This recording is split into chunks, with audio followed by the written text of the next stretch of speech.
The coffee had gone cold 3 hours ago, but I kept the mug close anyway, a talisman against the particular kind of silence that only exists at the edge of everything. Outside the observation windows, space didn't even have the courtesy to twinkle. No nearby stars, no convenient nebulae, just the absolute nothing that makes up most of the universe, the kind of dark that presses against the glass like it's trying to get in. I'd been stationed at Relay 7 for 9 months, and the job description had been accurate in the worst possible way. Monitor deep space communications arrays, perform routine maintenance, don't go crazy from the solitude. 2 out of 3 wasn't bad. The crazy part was negotiable. The systems had been behaving all evening, which should have been my first warning. In space, routine is suspicious. I was halfway through a particularly tedious report about helium-3 levels when every screen in the control room died simultaneously. Not flickered, not glitched, just ceased, as if someone had reminded them they didn't really exist. Then the gravity stuttered. For exactly 3 seconds, my cold coffee achieved orbit around my head in a perfect sphere, which would have been beautiful if I hadn't been too busy experiencing the special terror of floating in a tin, where floating shouldn't be possible. The artificial gravity on Relay 7 ran on redundancies that had redundancies. It didn't just stop. When weight returned, I landed hard in my chair, and the coffee splashed across my chest in a pattern that looked accusatory. The lights came back, not gradually but all at once, like a stage reveal. And that's when I saw her. She stood in the center of the observation deck, which was impossible for several reasons, the primary one being that I'd been alone in a sealed station at the ass end of charted space. The secondary reasons piled up quickly. She wasn't wearing a suit, she wasn't gasping for air, and she looked like she'd been there the whole time, patient and bemused by my confusion. Human would be the easy classification, except for the ears. They swept back from her temples, longer than any human ears, tapering to delicate points that caught the light. Her clothing moved wrong too. The fabric seemed to shimmer between states, sometimes looking like spun metal, sometimes like captured starlight, never quite settling on a definable texture. "Are you alone, human?" Her voice had the quality of music half-remembered, words in perfect English, but with a rhythm that suggested she was translating from something that didn't quite map to human speech patterns. She tilted her head and those impossible ears shifted, tracking sounds I couldn't hear.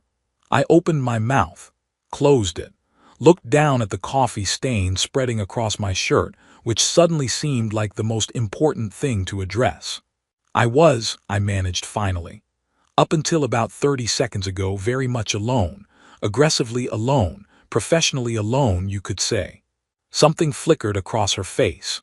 Amusement, maybe, though reading expressions on someone who looked almost but not quite human was like trying to remember a word in a language you'd never actually spoken. She moved closer, her steps soundless against the deck plating, and reached out to touch the nearest console. Her fingers passed through the holographic interface, but the system responded anyway, displays blooming to life at her proximity. "Curious," she said, more to herself than to me. "You build tools to pierce isolation, to throw your voices across the void, yet you station your people in deliberate separation. Is this punishment or practice?" "It's called a job," I said, my brain finally catching up to the situation, and deciding that matching her conversational tone was somehow the appropriate response to impossible visitors. "Someone has to monitor the relay, keep the communication arrays functional, make sure humanity's desperate messages to the universe don't get lost in the static." She turned to face me fully, and I caught the full impact of her eyes. They held depth in a way that shouldn't be possible in biological structures, as if I were looking not at eyes but through windows into somewhere vast. "We received your messages," she said simply. "They were poignant." "Poignant?" I laughed, and it came out slightly unhinged. "We've been screaming into space for centuries, and the cosmic response is poignant." "That's either very reassuring or absolutely devastating," I haven't decided which." She smiled then, and it transformed her face into something warmer, more familiar. "Your species has a peculiar relationship with humor, using it as a shield against overwhelming circumstances. I find it." She paused, searching for the word, endearing. "Yeah, well, the alternative is screaming, and I try to save that for Tuesdays." I stood up slowly, keeping my hands visible in what I hoped was a universal gesture of non-aggression. "I'm going to need you to explain what's happening here. The sudden appearance, the gravity manipulation, the casual intrusion into a sealed station. Please tell me this isn't an invasion, because the defense protocols here consist of me and a wrench." Instead of answering, she walked to the observation window and pressed one elegant hand against the glass. The view outside changed. The darkness peeled back like a curtain, revealing something that made my brain stutter trying to process scale and structure simultaneously. A ship, except calling it a ship was like calling an ocean a puddle. It stretched across the viewport, organic curves flowing into crystalline structures that caught and bent light in ways that seemed more alive than mechanical. "I am Caliph," she said, the name resonating with harmonics that my ears couldn't quite catch. "The translation to your language would approximate to seeker of separated consciousness. Your words are limited. Also, what you might term diplomat, scholar, or in your mythological framework, perhaps princess, though that carries incorrect assumptions about my function." "Right," I said weakly. "Space princess, sure, why not? This day needed something." She turned back to me, and those ancient young eyes fixed on mine with uncomfortable intensity. "I asked you a question, human. Are you alone?" The way she said it made it clear she wasn't asking about the empty station or my solitary posting. There was weight in the question, layers of meaning I couldn't quite parse. I thought about my answer, about the 9 months of talking to myself and the automated systems, about the last message from Earth that had arrived 3 weeks ago, about the photograph of people I used to know tucked in my quarters. "That seems like a complicated question," I said carefully. "Yes," Caliph agreed, and her smile turned sad in a way that crossed the species barrier perfectly. "It is. And your answer, I suspect, I've been trying to explain the concept of personal space for 20 minutes, and Caliph was not getting it." She stood approximately 4 inches from my face, those luminous eyes studying my discomfort with what I was beginning to recognize as scientific fascination. "But the distance between us is arbitrary," she said, leaning even closer to prove her point. "There is no physical barrier. The air molecules flow freely. Why does proximity cause you distress?" "It's not distress, it's just—" I took a step back. She took a step forward, matching me perfectly. "See that? That right there. Humans have this bubble of space that's ours, and when someone enters it uninvited, it triggers a response." "What kind of response?" She cocked her head, those elegant ears shifting to catch every nuance of my increasingly flustered explanation. "An uncomfortable one, like right now. I'm very uncomfortable." "Fascinating." She didn't move back. If anything, she seemed to drift closer, and I realized with mounting absurdity that I was being backed across the control room by an alien princess conducting a real-time sociological study. "Your pupils dilate. Your respiration increases. Yet I detect no aggression markers. This is pure social anxiety over invisible territorial boundaries." "Yes, exactly. I bumped into a console, trapped. Invisible but very real to humans. We need our space." She finally stepped back, and I watched her process this information with the intensity of someone solving a complex equation. "So you create isolation even in proximity. Remarkable. You are alone even when you are not alone." "I mean, when you put it like that, it sounds depressing." "Is it not?" She moved away, thankfully, and began examining the personal effects I'd scattered around the station during my 9-month tenure. She picked up a data pad where I'd been reading a novel, scrolling through it with casual disregard for privacy.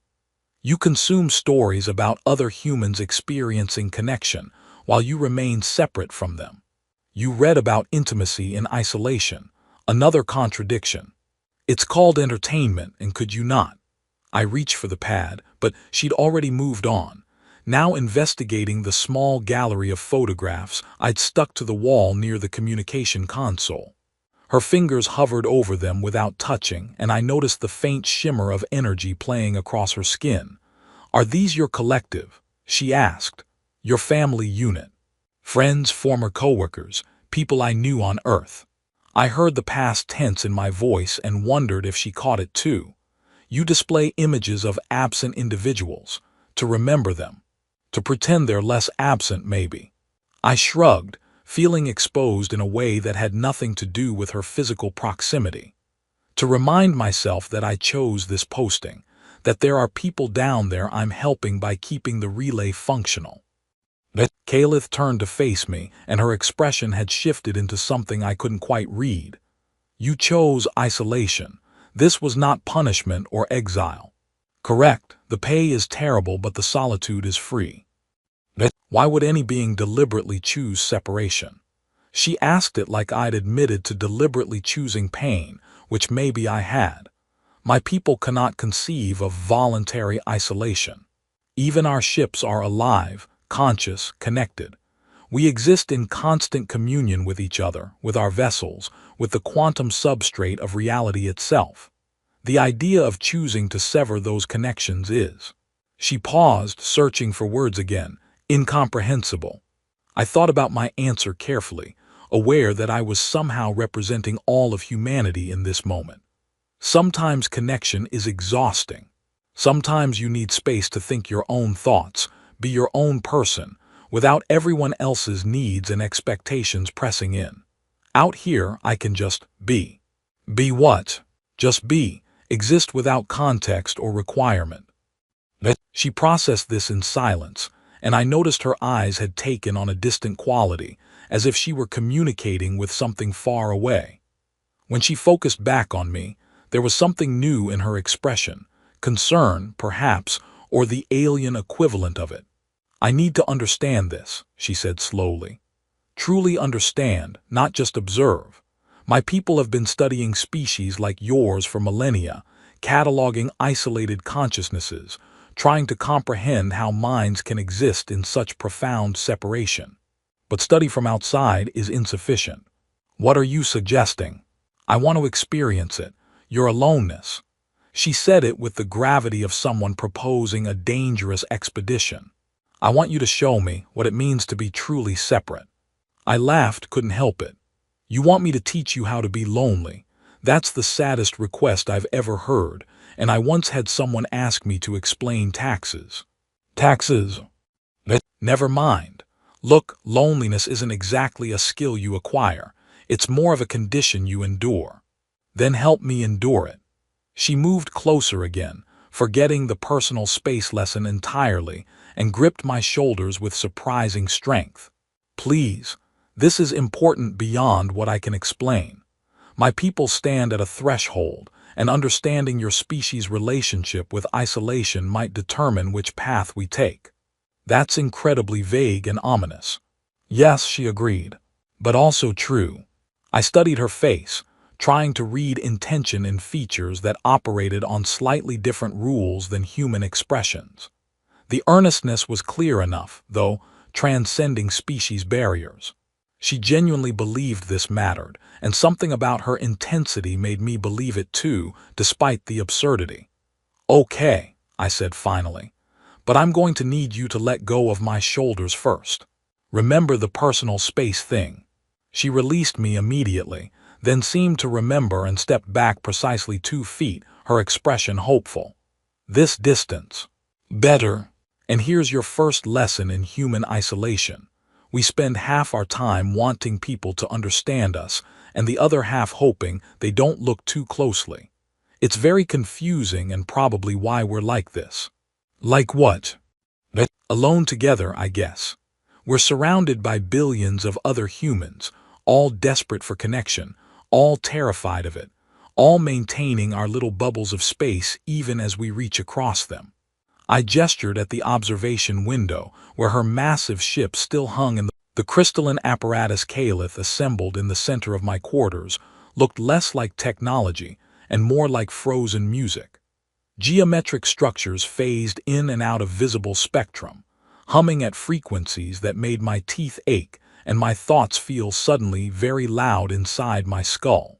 "So just to be clear," I said, watching her calibrate something that might have been a control interface or might have been decorative, "you're going to temporarily sever your connection to your entire civilization, your ship, and apparently reality itself, just to understand what it feels like to be me on a Tuesday." Simplified but accurate. She didn't look up from her work, fingers dancing through holographic matrices that responded to her touch with cascading light. "The process will last approximately 4 of your hours. During that time, I will experience consciousness as you do, singular, isolated, contained entirely within one biological form. And you're sure this is safe? Because this feels like the setup to a horror story where the alien princess loses her mind, and I have to explain to her very angry collective why I let her do this. The risks are acceptable." She finally met my eyes, and I caught something I hadn't seen before: nervousness. Actual, genuine anxiety bleeding through her composed exterior. Though I confess, the concept terrifies me in ways I lack words to express. Imagine if every sense you possessed was suddenly removed except one. That approximates what this will feel like for me. Okay, now I'm significantly less comfortable with this experiment. Your discomfort is noted and appreciated. She touched one of the crystal structures and it pulsed with inner light, but necessary. I need to understand what drives your species to create art about loneliness, to send messages into space hoping for response, to build elaborate communication networks while simultaneously craving solitude. The contradiction is the key to something larger. The key to what? I cannot tell you yet. The knowledge would bias the experiment. She gestured to a space on the floor near the apparatus. "Please sit there. Your presence will serve as an anchor, a reference point for isolated consciousness." I sat, crossing my legs and feeling absurdly like we were about to attempt couples meditation. What do I do? Exist, be yourself, that is sufficient. She took a position opposite me, settling with fluid grace into a mirror of my posture. When the disconnection occurs, I may behave strangely. I ask that you remain patient and help me navigate the experience. Define strangely. I have no reference for prediction. No one of my kind has attempted this. Her smile flickered, uncertain. We are venturing into unknown territory together. How human of us. Before I could respond, she placed both hands on the central crystal, and the apparatus erupted into activity. Light spiraled outward in patterns that hurt to look at directly, and sound bloomed through frequencies I felt more than heard. The air pressure changed, making my ears pop, and for a moment I could have sworn I felt other presences in the room, vast, ancient, watching through Caliph with concern I couldn't quite define. Then the light collapsed inward, the sound cut off, and Caliph gasped like someone surfacing from deep water after too long submerged. Her eyes went wide, and she fell forward onto her hands, breathing in ragged gulps that sounded painful. I moved to help her, but she held up one shaking hand to stop me. "Wait," she managed. "I need to. Everything is so small. How do you think when everything is so small? Are you okay? Should I abort this somehow?" No, She sat back up slowly, looking down at her hands as if she'd never seen them before. She turned them over, flexing fingers with exaggerated care. "These are mine, only mine. There is no ship feeding me sensory data, no collective processing my thoughts. This body is all I have. Welcome to the human condition.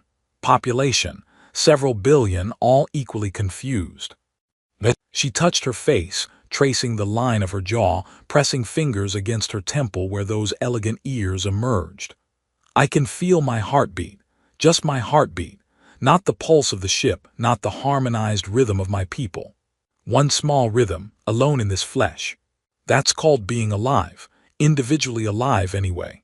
Caliph looked at me then, really looked, and her expression was raw with something between wonder and horror. How do you bear this?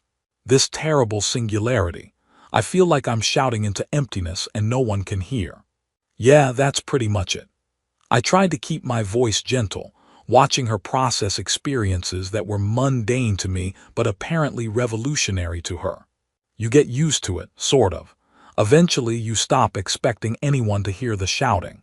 She stood up, wobbled, and I realized with surprise that she'd forgotten how to walk properly. Her steps were uncertain, uncoordinated, as if her body had become a stranger. Your species navigates like this constantly. She took another step, overcorrected, and I caught her elbow before she could topple into the crystalline apparatus. Without guidance from external systems, without collective balance adjustment, you simply manage. We learn as children. Takes years of falling down before we get it right. I steadied her, and she gripped my arm with surprising strength. Maybe sit back down for a minute. Let your singular brain adjust. She sank to the floor, and I noticed her breathing had shifted, faster, shallower. Something is wrong with my metabolic processes. My internal systems feel impaired. Am I dying? What? No, wait, describe what you're feeling. Emptiness in my core, weakness, a sensation of something required but absent. Her hand pressed against her stomach. Is this injury? Oh my God, you're hungry. You're just hungry. Hungry? She repeated the word like it was foreign, which I suppose it was. My ship manages nutritional requirements automatically, metabolic balance maintained through the connection. I have never consciously experienced need for sustenance. I couldn't help it. I started laughing. Actual, helpless laughter at the absurdity of an ancient alien princess experiencing hunger for the first time like a confused toddler. This is amazing, hold on. I grabbed an emergency ration bar from my supplies and unwrapped it, holding it out to her. She took it with both hands, examining it with intense suspicion. This addresses the deficiency. It's food, you eat it. It stops the hungry feeling. She bit into it cautiously, chewed once, and her entire face transformed. This is the texture, the taste. I have consumed nourishment for my entire existence but never experienced it. There are flavors. Multiple distinct flavors happening simultaneously. It's a protein bar. It's supposed to taste like cardboard. What is cardboard? Never mind. The point is, welcome to having a body that needs maintenance. Gets annoying after the first few centuries, but you adapt. She took another bite, this time with more enthusiasm, and I watched an ageless being discover the simple pleasure of eating. When she finished, she stared at the wrapper with something like betrayal. It's gone. The experience ended, and now I know it existed, which makes me want more. Is this how all your experiences work? Temporary, fleeting, ended almost as they begin. Pretty much, yeah. We call it being mortal. It's very on brand for us. Caliph met my eyes, and I saw tears forming, actual tears, which apparently work the same across species. I think I understand something terrible now. You are all dying. 3 hours into Caliph's experiment in isolation, she discovered music, experienced stubbing her toe, and was now sitting cross-legged on the floor of my quarters, having what I could only describe as an existential crisis over the concept of forgetting.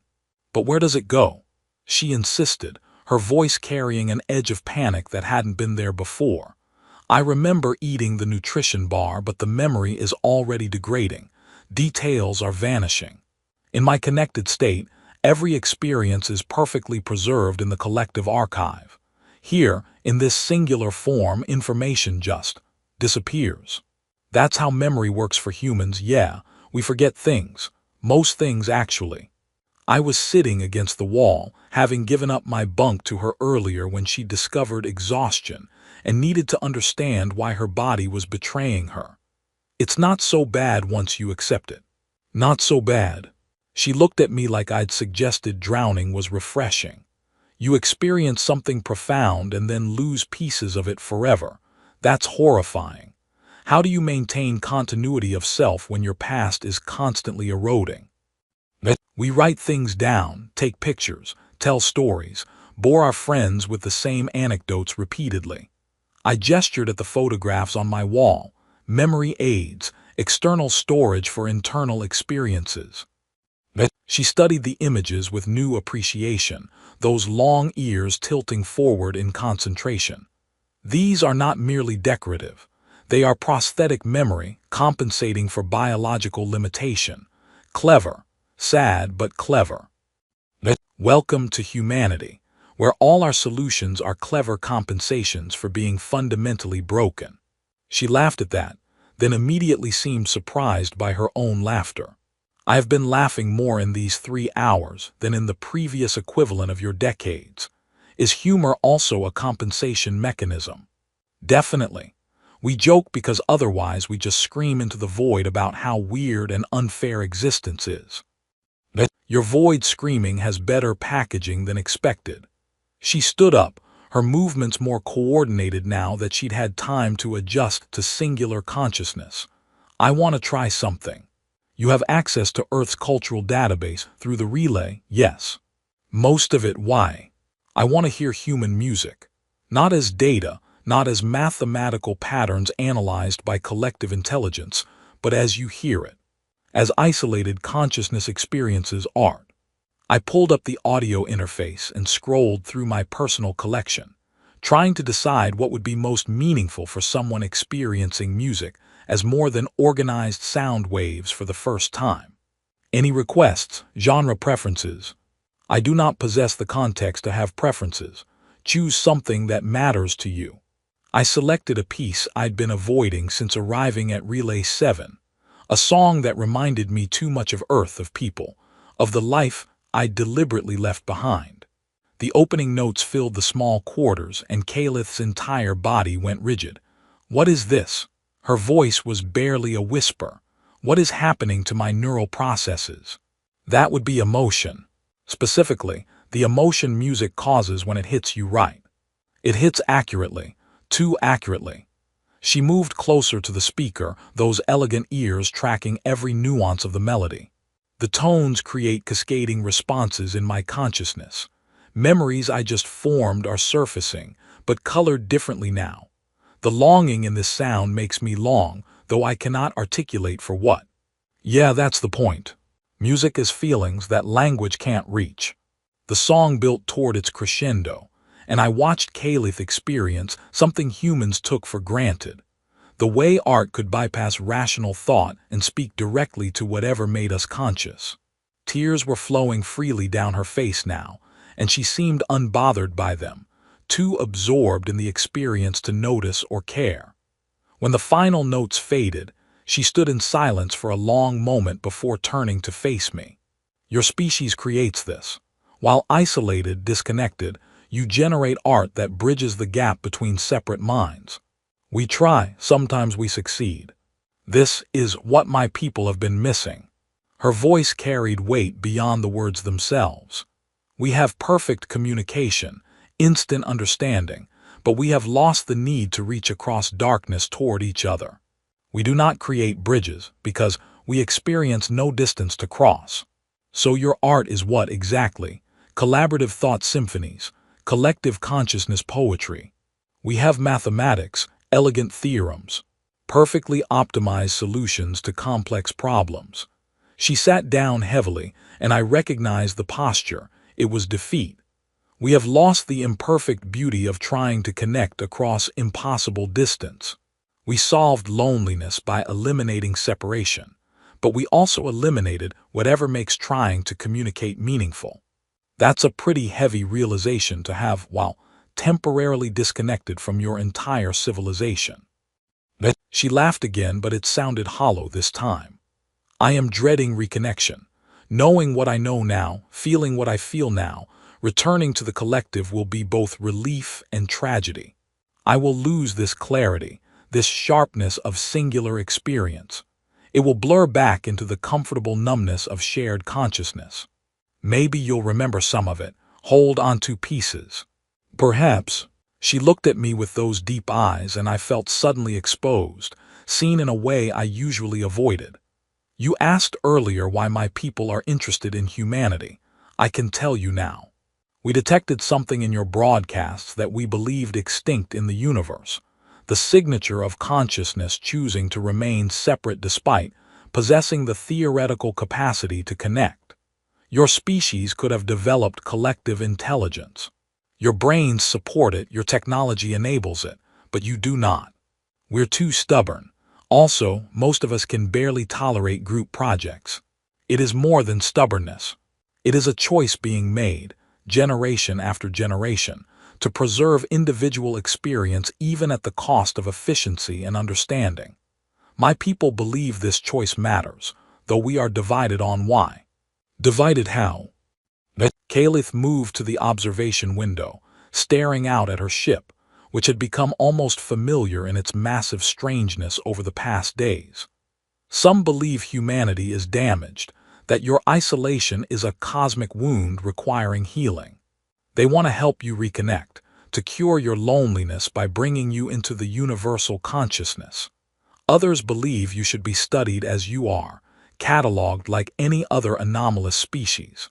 And a small faction believes something more troubling, that your isolation might be the next stage of evolution, that consciousness must learn to exist independently to achieve something we have forgotten is possible. Which faction are you in? I was in the healing faction, before. She touched the glass, her reflection ghostly in the window. Before I experienced what it means to be singular, to hold thoughts that are mine alone, to feel hunger and exhaustion and the strange ache of music. Now I am uncertain, which itself is a new experience. My people do not do uncertainty well. Collective consciousness converges on consensus efficiently. Uncertainty is where humans live. We're very comfortable being uncomfortable with not knowing things. That explains so much about your species' behavior. She turned back to me, and her expression had shifted into something I couldn't quite read. The experiment timer indicates 47 minutes remain before reconnection. I find myself dreading the relief I know I will feel when it occurs.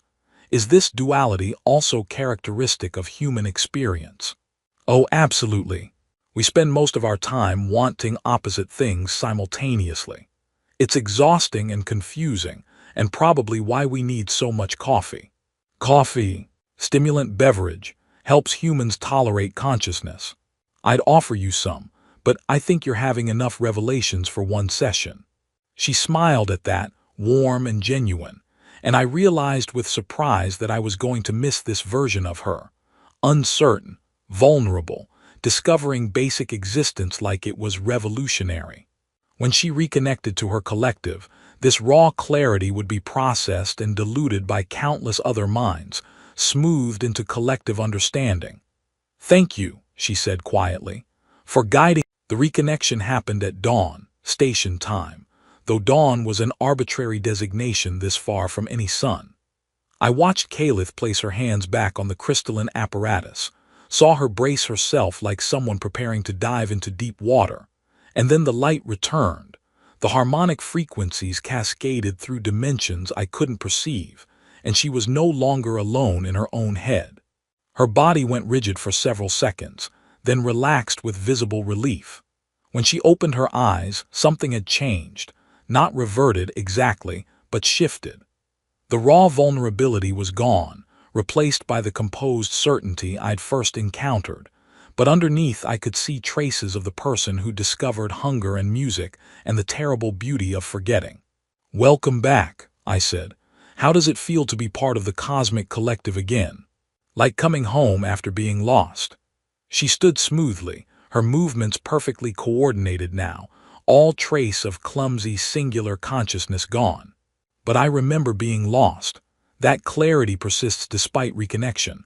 My people are troubled by this. They're in your head right now. Always.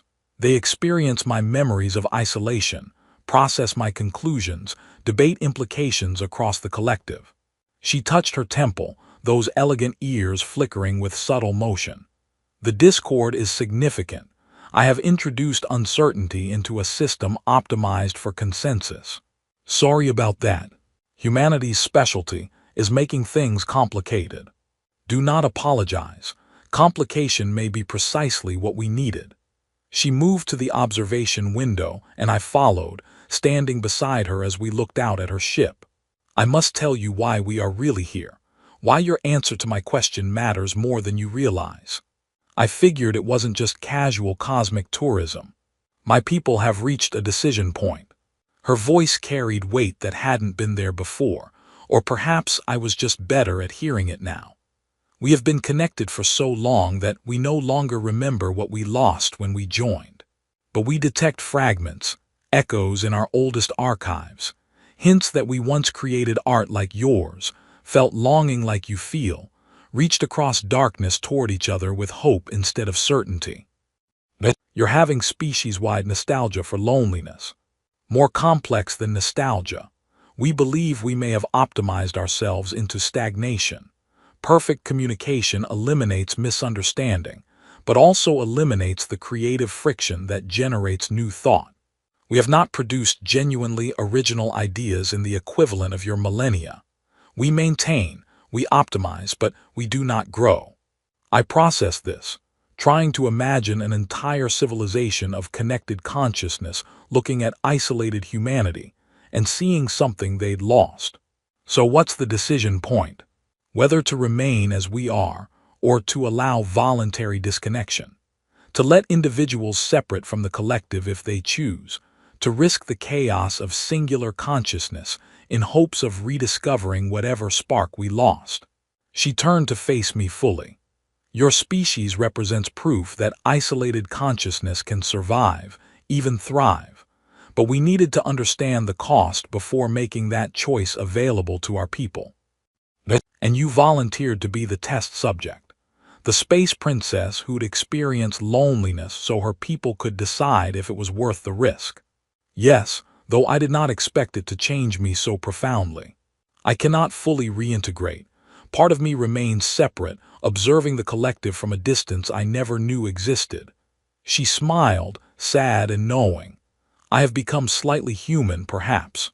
Enough to understand why you sent desperate messages into space hoping for response.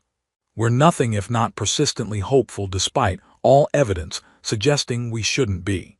That hope is what convinced me. During my isolation, experiencing music, I understood that your loneliness drives you to create bridges even when connection seems impossible. You are alone, but you refuse to accept aloneness as final. You reach, always reaching, toward each other and toward the stars. I thought about the months I'd spent at Relay 7, voluntarily isolated, yet maintaining humanity's communication networks, keeping the channels open for messages that might never receive reply. Yeah, I guess that's what we do, can't help ourselves.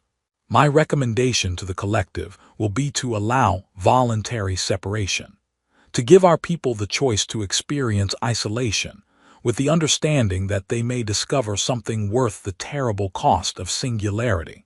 She paused, and I saw her ears tilt in a pattern I'd learned meant amusement. Though I will also recommend extensive preparation and warning labels. The first time hunger arrives is rather alarming. You're going to need a whole manual. Welcome to individual consciousness, why your body keeps betraying you. She laughed, bright and genuine, and it struck me how much more freely she expressed emotion now, even with her connection restored. You have taught me something my entire civilization needs to learn, that being alone and being lonely are not identical. You choose solitude here, but you maintain connections to your species. You exist in the space between total isolation and complete communion. It's called being a functional adult human, mostly functional. Results may vary. I will miss this. She said it quietly, looking at me with those impossible eyes. The ease of speaking with someone who exists entirely outside my collective. When I return to my ship, our conversations will be processed by countless minds, analyzed and categorized and smoothed into consensus understanding. This sharp, immediate exchange of ideas between two separate consciousness will become something else. So stay a while longer. I've got at least 6 more months on this posting, and the solitude could use some company. Paradoxically speaking, I cannot. There are already more ships arriving, representatives of the various factions, coming to witness humanity's response to what comes next.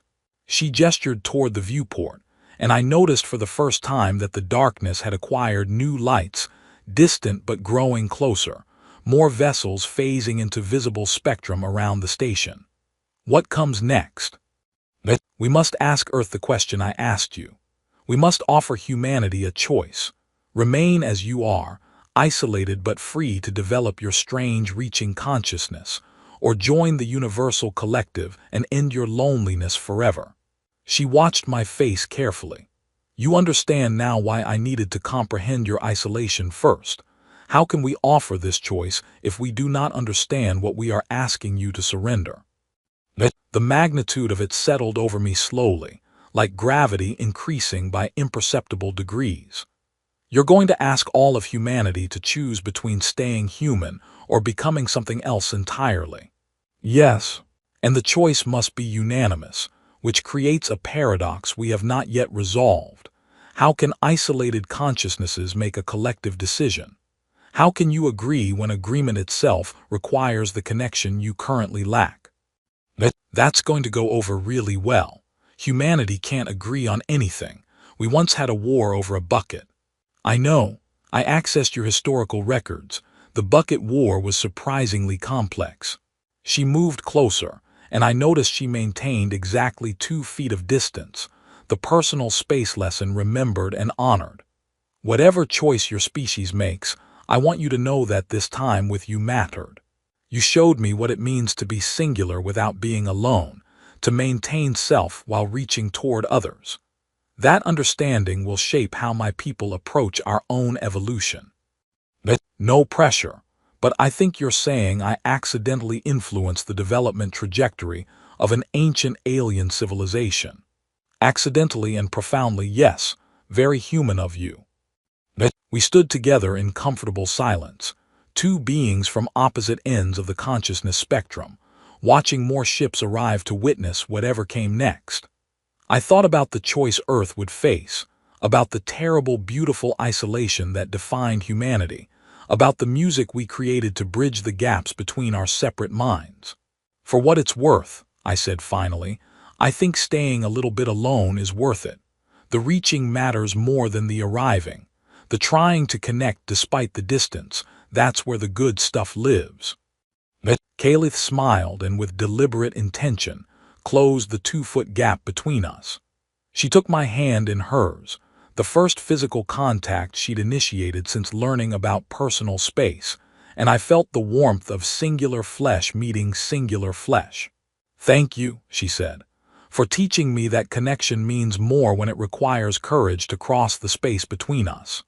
Outside, the stars that weren't stars continued to arrive, carrying a question humanity would have to answer.